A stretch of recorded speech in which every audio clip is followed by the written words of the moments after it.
give Mike the same courtesy that he gave you. Okay, go ahead. So, hello, Mike Foley. I'm a senior in programming and web, and this is my presentation on virtual reality, the history behind virtual reality, how it started, the advantages, and also the disadvantages of virtual reality.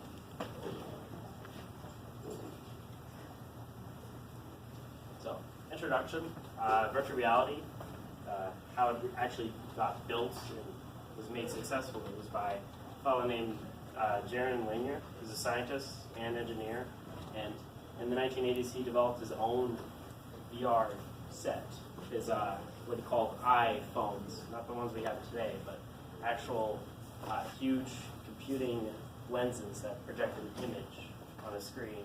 And this was provided with motion sensor gloves, and at the time the technology wasn't really there, but this was the spark, this was the actual production of what VR is today.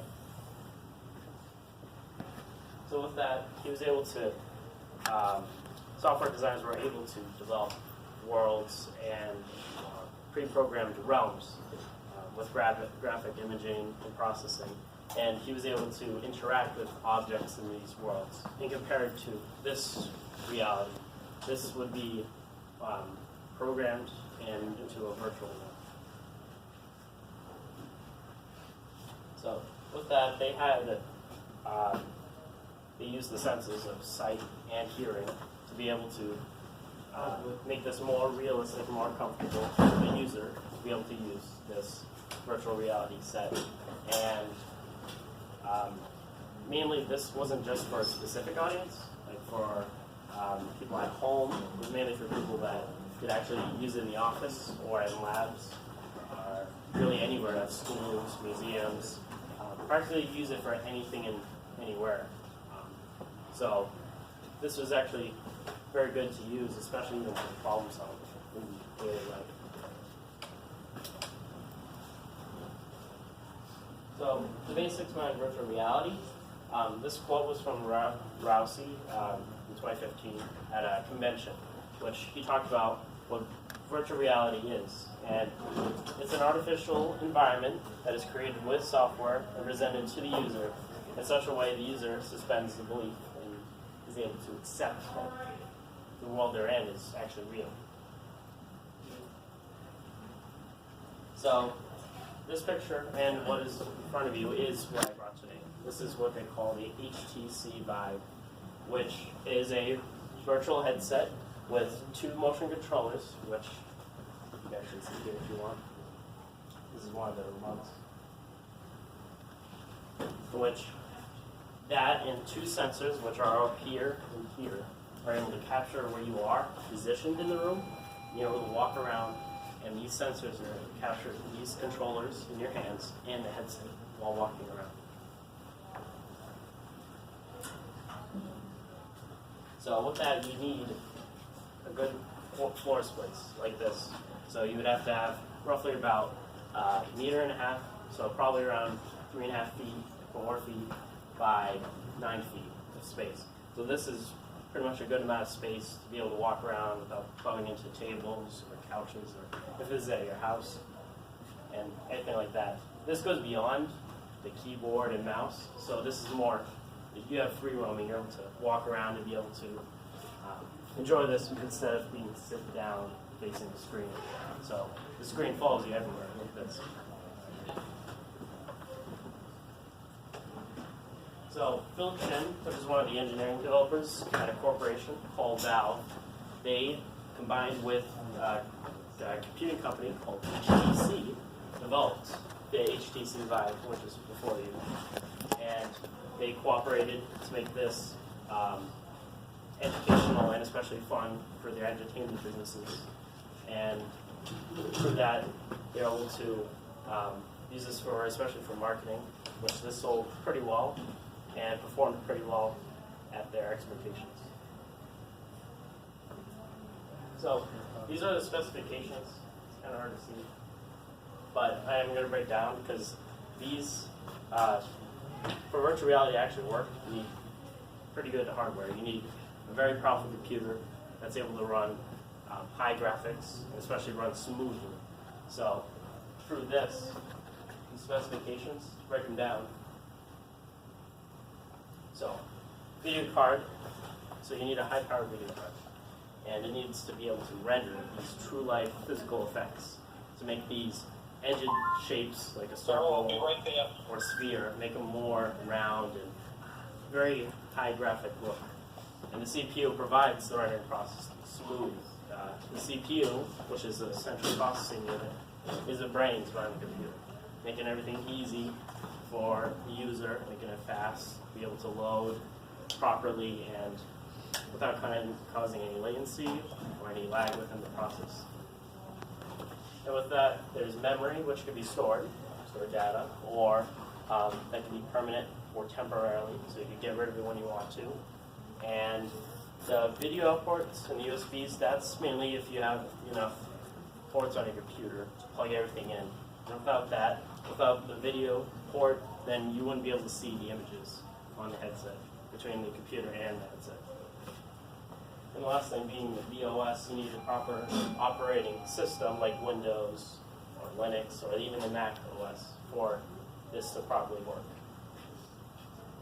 So the history of VR takes back to the 19th century. Virtual reality, the idea for it, was made by a French painter named Louis Franz, who developed this amazing mural, which this mural was the Battle of Borodino that occurred in France in 1812. And for a moment, he sat down and started painting this mural in a room that its walls were 360 degrees around it. So after painting this, he sat back after days of doing this, reviewed this, and actually believed he was actually there.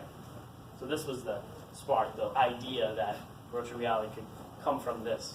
Yes, we look at it now and see that this is funny looking and this doesn't look real, but for him to sit there and see that, that was a big idea for something like today. So, 1930s, they developed, these engineers, before World War II, developed this machine called the Link Trainer. It's an electric mechanical machine, simulation, picture like an aviation simulator. So, pilots would be placed inside this field of view screen before them, and this will turn, this will jostle around, the plane will move in directions that the user gets to control. And yes, it the technology at the time was sort of there. The radio operative will tell them certain things to do, certain tasks. And before World War II, they actually trained 500,000 pilots using this to be more safe than actually flying an actual plane and not knowing what to do with it. So later on, early 60s, an older fellow named Morton Hilgen, who was a scientist and also a film producer, he ended up developing a machine called the Sensorama here, which was an arcade-style virtual machine, which the person, the individual, would be able to sit down, would be able to watch one of 6 movies, not only just watch it using basic sight and hearing, they would also be able to feel trembles from the seat, vibrations. They would also feel fans that would be pointing at them for certain movies, blow them to, in a way, make it feel more realistic. So the artist Morton, he only made 6 movies with this effect of Sensorama.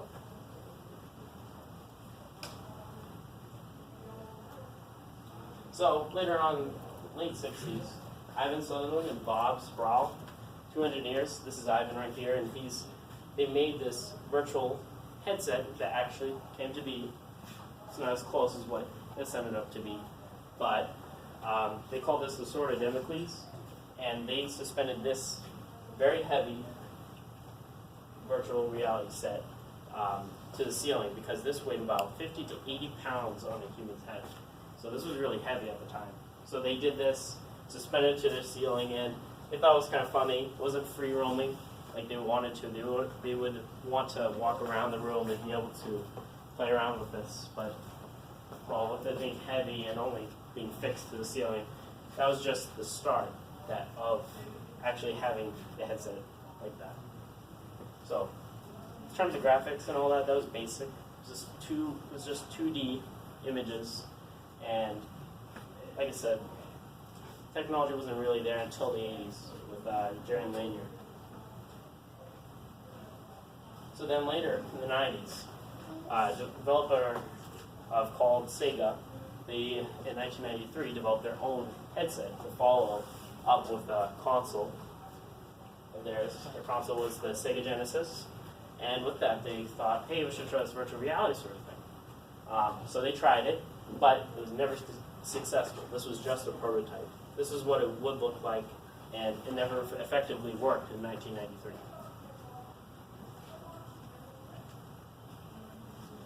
So, 1995, in the mid-90s, Nintendo, a company that most of us would know nowadays, they developed their own consoles, 3DS, GameCubes, Game Boys. They ended up developing their own virtual reality set after Sega's attempt to try virtual reality. They tried this Virtual Boy, which would be, it actually worked. It broke past prototype stage, so then actually it was effective, but they really didn't sell these. So it wasn't really as popular as they would think it would be. So they only sold a very few and then stopped after that. They stopped production, and only because the graphics of this is probably hard to see. They only had one color you could see through the virtual set. So this is what you would be able to see. This is Mario Tennis in VR. And it would only be in one color, so this would be hard for the person just to look at red all the time, and this is the only thing you would be able to see. So that's why it wasn't too effective at this point in 1995. So to move on from the historics, the advantages of virtual reality is dentistry. Dentistry was apparently students that go to college and they want to be dentists, they are able to do these simulations that teach them, instead of on an actual human being to practice dentistry, they're able to practice and be more comfortable working in a simulation. This is a student at MIT working on in dentistry, and he's wearing just a small set of VR glasses and has these little tools in which he's able to practice on a fake patient. So this would make the students more comfortable to test their abilities, to teach them, so then when they're ready and prepared, they could actually go out there and be comfortable with an actual human being as a patient. So another advantage is agoraphobia. So this is one of the things that I truly kind of have. Agoraphobia is the fear of public speaking. So this would help people like myself to present well in the audience, either from a small crowd of 10 to hundreds of people. So for VR, this is very helpful to have. They have these apps you could download or buy, and you're able to sit yourself in a room with pre-programmed people or pre-recorded people, and you're able to be timed on how long you sit, how long you're talking, or even you say a lot of ums or likes, or certain phrases, or you pause too long, then they're able to pick it up and then let you know that, oh, this is what you're doing wrong. And so you're able to say yourself in front of a whole audience and be able to practice. And these things are artificially smart, so they'll catch up on anything you say or do wrong. So one more advantage is criminal justice.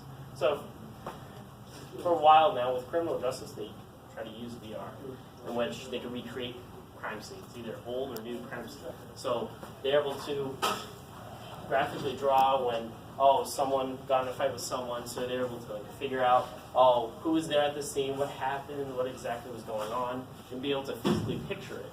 So the officer or the detective could walk around in VR and be able to view, this is where this guy was and where they were and who got hurt in the incident. So they're able to pinpoint and finalize who the actual culprit is in an actual crime scene. So I got two disadvantages. One's in socialization. So with socialization for VR, kind of like we have in social media nowadays, with Facebook, Instagram, Snapchat, a lot of young minds, even older minds, are drawn into social media. So like VR, VR is able to have social groups you can join, play with people, or play by yourself, and that's pretty cool for entertaining for yourself. But for just the individual to be home and just hang out by themselves and play their own game, and then not actually play like outside or hang out with people, this could cause a big social error for that person, not to communicate with people on the outside, and merely just be drawn and focused to this sort of technology. So that's what we would call desocialization, and it would deprive them from those basic social skills. And another disadvantage is the ethical situations. So this sort of thing can happen in public, this can happen in schools, homes, practically anywhere. The ethical issues are mainly for like, they have applications nowadays with VR that have some basic entertainment, like you throw a ball, play catch, sports, but also they have ones where cause some violence, like they have games where you could beat like robots, or you could shoot things, and there are a couple red flags with that. So with the ethical situations, people who don't have the right mind, like they're mentally not right, like they're unable, they shouldn't be doing this sort of thing, playing these sort of games in real life, because a lot of people, what I was taught was, whatever I see or say, like what I hear in a video game, I don't really repeat it. So in virtual reality, say the child or the adult who isn't right plays these violent games and walks around shooting things, fake people, not actually humans, but machines or stuff like that. This could be an ethical situation, because they might apply in virtual reality, but also in actual reality as well. So this is my procedure. So I would like one volunteer. But before we start that, is there any questions? I have two questions. Did you happen to test out the presentation using the audience? Did you try that out? I didn't get to try it because there are some, you have to purchase this application, and I didn't have, that would have been great to try that. I was going to ask you how. I did see videos of it actually being used, and it seems to be very successful. Excellent. My second question is, what was your most influential takeaway after doing this whole project? The takeaway? Yeah, what did you derive from this project that you think is outstanding or really changed your mind about something? Well, I think with virtual reality, it's very interesting how it just started, like the idea in the 1900s, just from a painting, and then growing from that to very heavy objects or very impossible tasks. I'd say that this idea 100 years ago would be impossible to make, but 100 years ago they actually started figuring this out. So what made me interested was that this took a long time to make, so they still work on it. Like every year there'd be something new they figured out with this. So that's why I find this interesting, is the climb from where they started 100 years ago to now. Because this could be presented as an educational piece as well as entertainment. Like I said, it didn't have a specific audience, so this was able to be used by really anyone for any nature. Good, thank you. Any other questions? Yes. What was the big technology piece that changed between the 80s and the 90s? The piece in the 80s? Yeah. So What was holding us back in the 80s that had been solved in the 90s?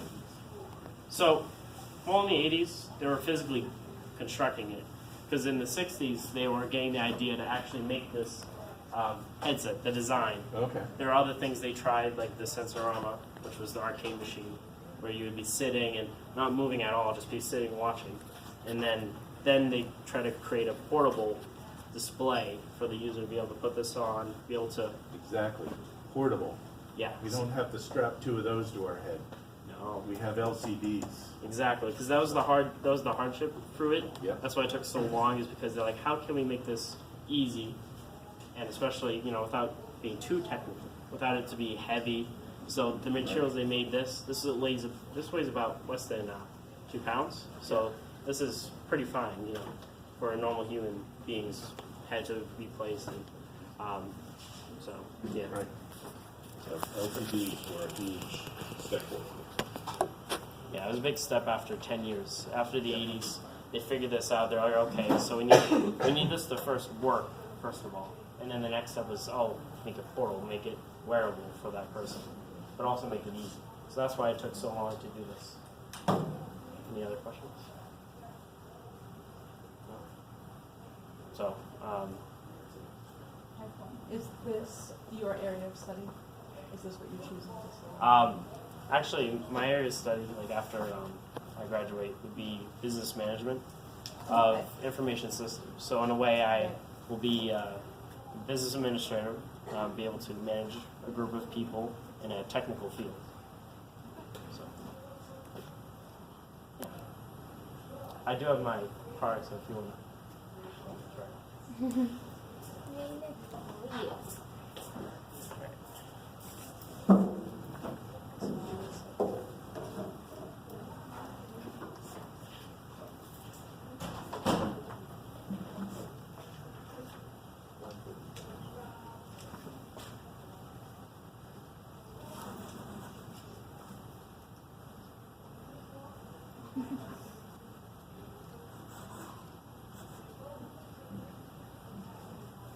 It'll take a second.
Yeah, that's fine. So you need a mouse? Well, I just need, I need a mouse.